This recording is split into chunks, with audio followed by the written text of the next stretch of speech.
We live on a very big planet in an even bigger solar system with a massive galaxy that is only one of trillions inside a vast universe.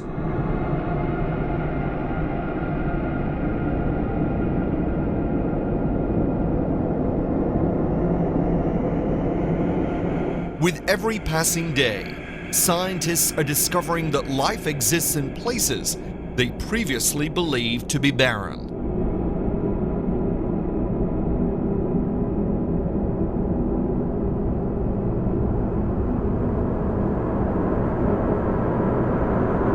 They discover water in massive deposits on distant planets. They find fatty acids on Mars and strange gas plumes that should never be there.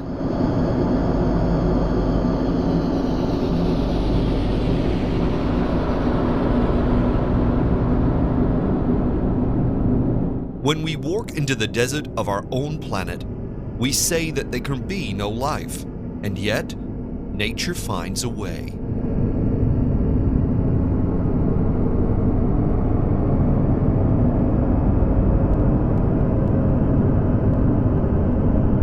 The truth is that the deserts of our world are teeming with life. We just have to alter our perception and search a little harder.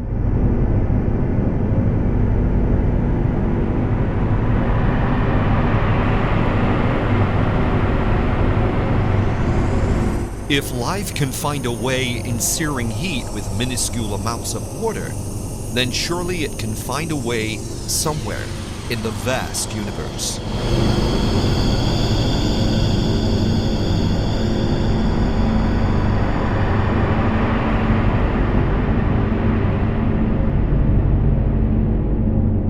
In mankind's short history, we have moved rapidly from sticks and stones to atomic weapons and smartphones. And yet, there are galaxies out there, billions of light years older than our own.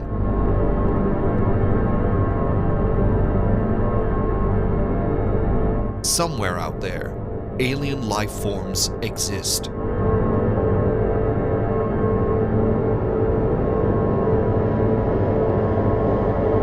And somewhere, they have technology so advanced it will be beyond our own imagination.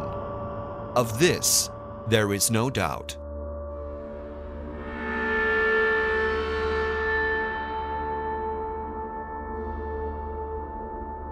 Surely these life forms are curious about the same things. Surely they have pushed out into the universe to find the truth. Surely they have found us.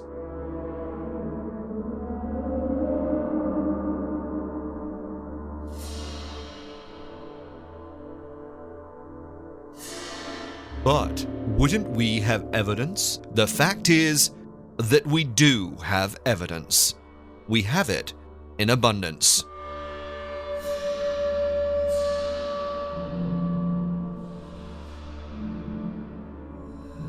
Aliens have reached out. They have found us, and they have visited.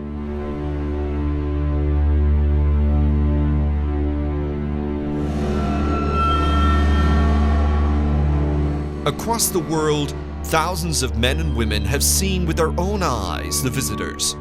They have seen their craft. They have even come into contact with them.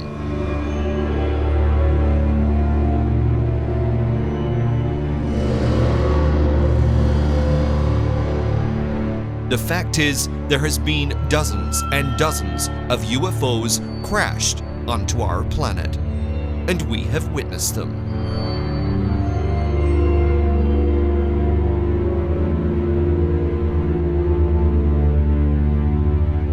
What are they doing? Why are they crashing? Are we at war? Our secretive military and inner governments know what is happening, and they are hiding it from us.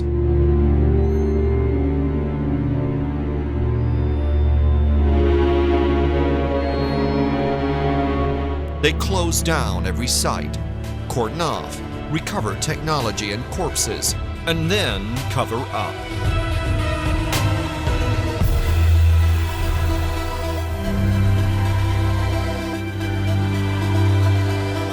They have been doing so for decades, and we are being fooled.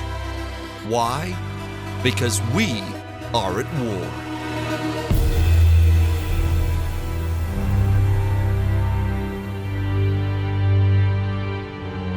This is the story of alien contact. This is the story of the UFO invaders.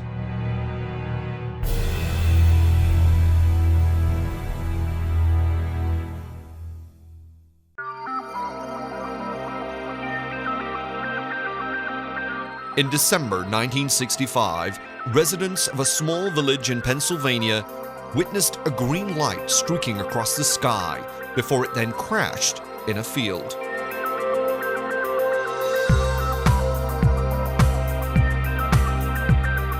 Eyewitnesses described the object as acorn-shaped and twice the size of a family car.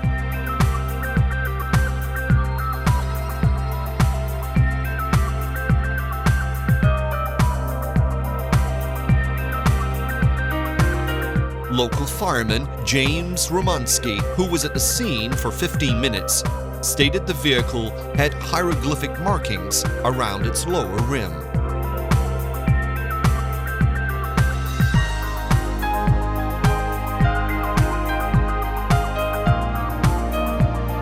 Within minutes, the military and unknown government officials arrived, cordoned off the area, and placed armed guards.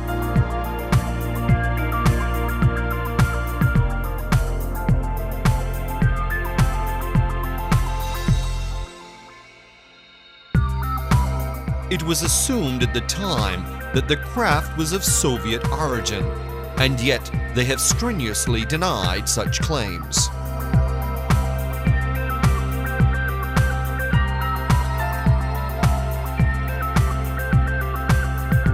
In 2009, a Freedom of Information request was issued to NASA, who had to admit that the case files were missing.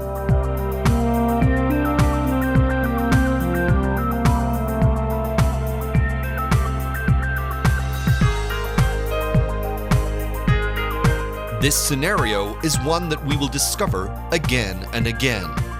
Ordinary people witnessing objects crashing to Earth, rush to assist, and finding themselves escorted from the scene by military and plain-clothed officials.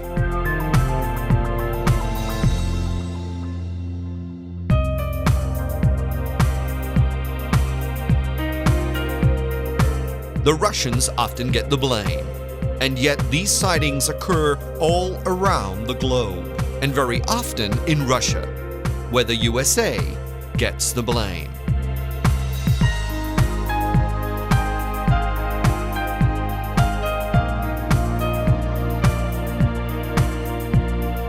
There are several things we need to note before we proceed. Firstly, the sightings around the world are incredibly similar. Secondly, the sightings span decades, and yet the objects appear to have a consistency we would not expect if human technology was being employed.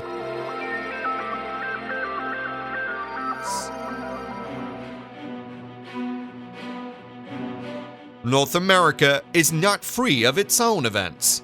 On Friday the 13th of October 2000, witnesses in Elk City, Oklahoma, saw several U.S. fighter planes in hot pursuit of a UFO. It crashed north of the city at a farm after having been seen by dozens of people as far west as Shamrock in Texas. A local ufologist called Jim Hammond said, "I noticed a bright, luminous vapor trail that went from the southwest to the northeast. There were several other trails in the area to the north, but they seemed normal in color. I saw no other lights or aircraft in the area." Other witnesses saw the same thing, describing a fireball like a meteor, leaving a trail behind and being followed by planes. The sheriff's department also reported seeing the object and recorded it as sparks in the sky, The next day, local TV news reported the event, saying that reports had come into them from across the state. They called NORAD, the Air Base, and the National Weather Service, and discovered that the object had been witnessed by people from Texas to Nebraska. In Kansas, witnesses reported that the light had in fact smaller lights around the object, with vapors coming out of them. NORAD reported it as a large meteor shower. Witnesses on the ground disagreed entirely.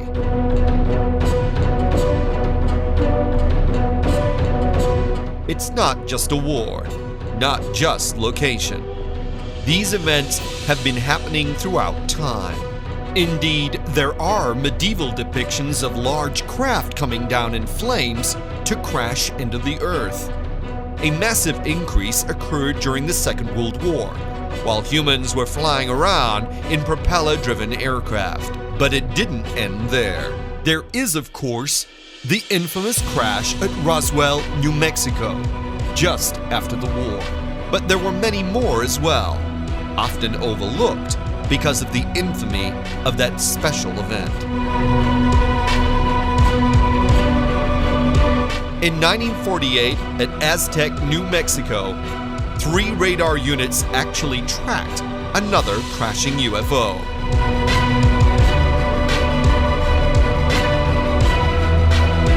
So concerned was the US government that the Secretary of State ordered a search party. Within hours, they discovered a 30-foot circular disc north of Aztec and recovered several badly charred humanoids. No other information has been released. But we do know that the disc itself is stored in Hangar 18 at the Wright-Patterson Air Force Base in Ohio. This one they couldn't claim to be a weather balloon.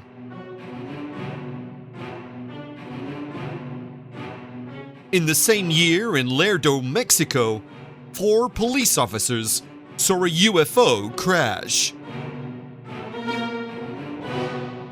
They then witnessed a recovery team secretly take it away again. A year later in Death Valley, California, 2 witnesses watched in awe as a 24-foot saucer crashed into the desert. It made page 13 of the next day's newspaper. A year later, witnesses saw yet another saucer-shaped disc crash near Mexico City.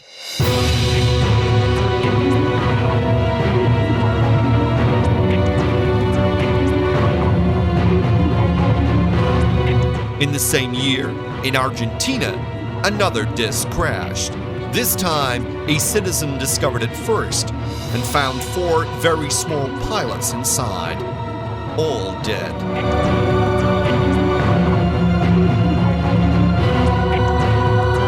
Next day, he returned with his friend, only to find a pile of warm ashes. Above them in the sky, they saw a cigar-shaped object, as if monitoring the area. In Brady, Montana, in 1953, a certain Mr. Tenney was returning from Great Falls when he saw a large oval shape following his car. Small fireballs fell across the road as he drove. He reported the incident. However, he was phoned by an Air Force colonel and asked to report to the base. He then found himself in a windowless room and asked to sign his statement. As he did so, he saw 2 guards carrying bags of humanoid bodies. The event stayed with him for years. In the same year in Arizona, a U.S. Air Force veteran revealed that he helped recover a large crash disc. Approximately 30 feet wide, the disc had sunk 20 inches into the ground. Again, there was a small humanoid inside, dead.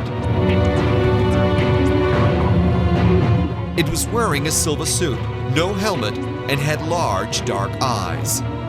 The U.S. Air Force have never denied his statement. Around the same time in Alabama, a large disc-shaped object crashed near Birmingham. Again, the military cordoned off the area and several humanoid bodies were extracted and flown away. In Syracuse, New York, 1954, witnesses saw a 20-foot object on the ground surrounded by men examining it and taking pictures.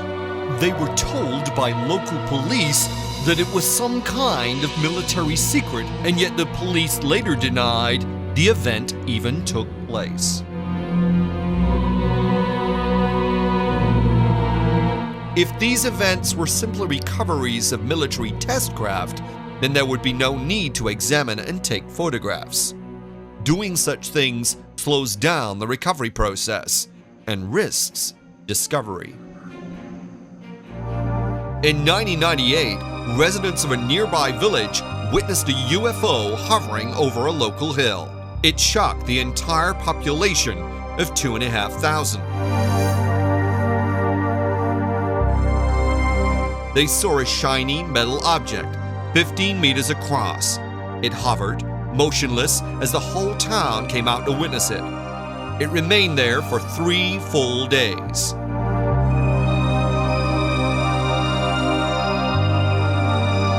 Everybody from the town mayor to the police witnessed the event. The whole area was electrically blacked out, and all radio and TV broadcasts affected. Then it started to move upward slowly, but then suddenly turned and split in two and crashed. Local police were sent to the scene on horseback. They reported finding nothing, but still cordoned off the area. Over the next few hours and days, huge numbers of military vehicles and unmarked helicopters were seen in the area, and one man witnessed a large metallic object being lifted away by chopper.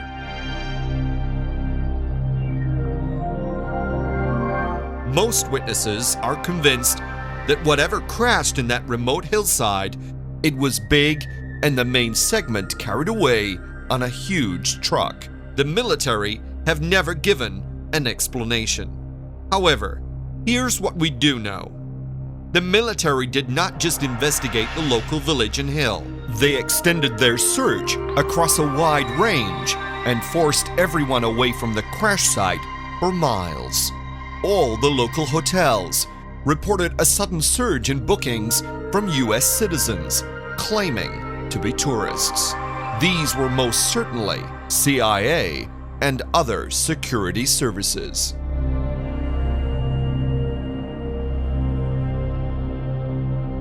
After the military operation, people who visited the hillside reported finding stones that were now the color of aluminum. There were several of the usual explanations given by the authorities. A weather balloon, atmospheric conditions. None of these make any sense given the sheer volume of witnesses, the hovering for 3 days, and the sudden breakup and crash. Huge numbers of military personnel and plain-clothed U.S. citizens would not have been drafted in for a weather balloon. Besides, such balloons require advance written permission to be launched, and there are no records of any request.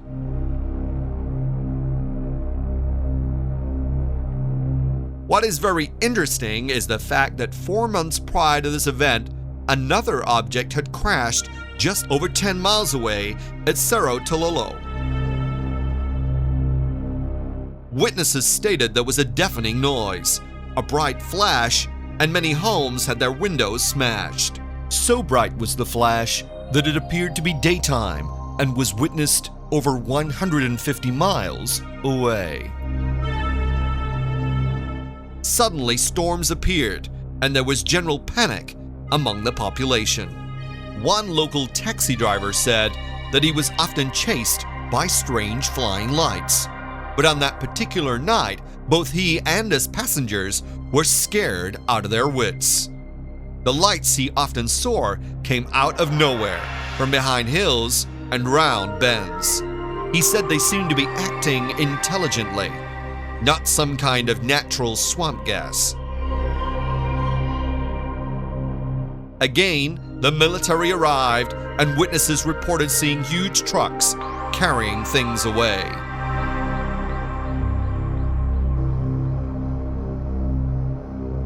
The whole area, in fact, is a hotbed of UFO activity. Hundreds, if not thousands of witnesses see flying lights. So common is the activity that the locals are getting used to it. Something big is being covered up in this area. The lights themselves are too similar to the Foo Fighters of the Second World War. And one thing we do know about the end of the war is this: a great many Nazis escaped Europe and ended up in South America.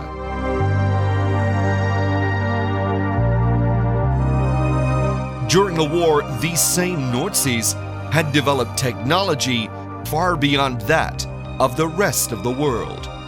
Prior to the war, the Nazis had actually recovered a crashed UFO themselves, and many believe that through their occult activities that they were in fact in contact with aliens. Whatever the case, there is something very strange happening down in Chile.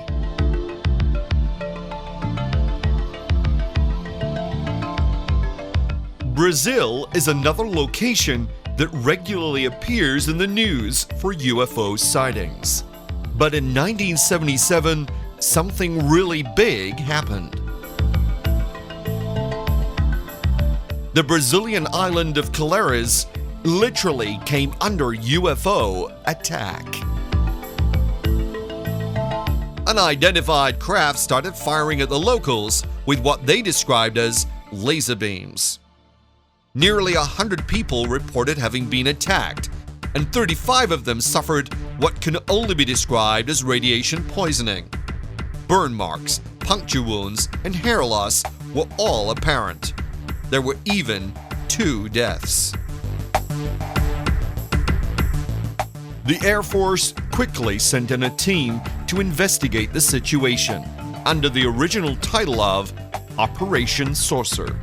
Photographs, witness statements, and physical records of trajectories were all collated over a 4-month period of attacks. In 2004, some of the results were made public. These had been massively redacted, and there has been no official reasonable explanation.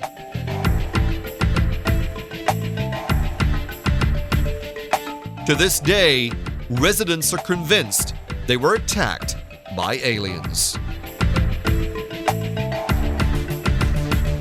What the reports did reveal was quite remarkable. When the UFOs did come, they arrived either by air or from beneath the waves.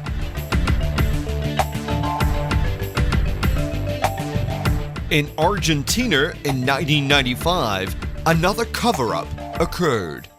In an area known as Salta, thousands of people witnessed a UFO event.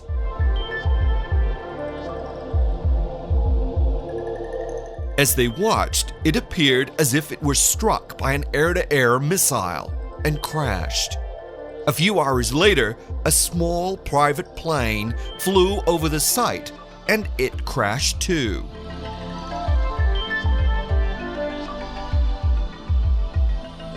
The pilot claimed that some kind of electromagnetic anomaly occurred that made his plane lose power. Military and security services cordoned off the entire area. Many of these were said to have been foreign and U.S. personnel.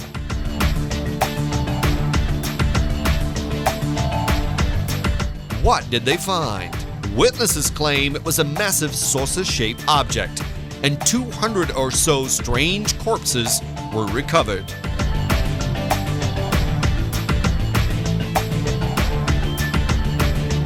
These were apparently sent to the U.S.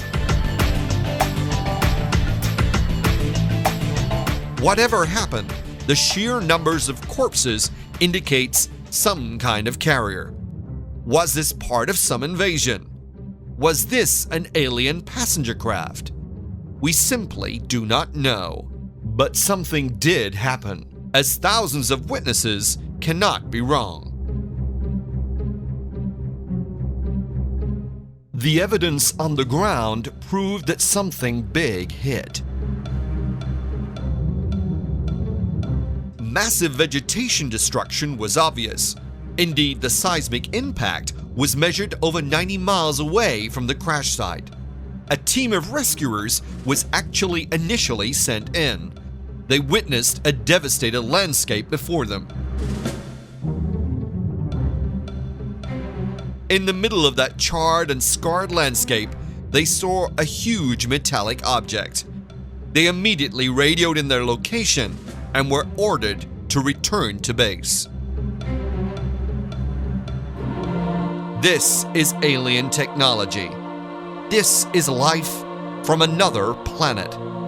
They have been coming for a very, very long time. And if it is true that our military is shooting them down, then that can only mean one thing. We are at war with the aliens.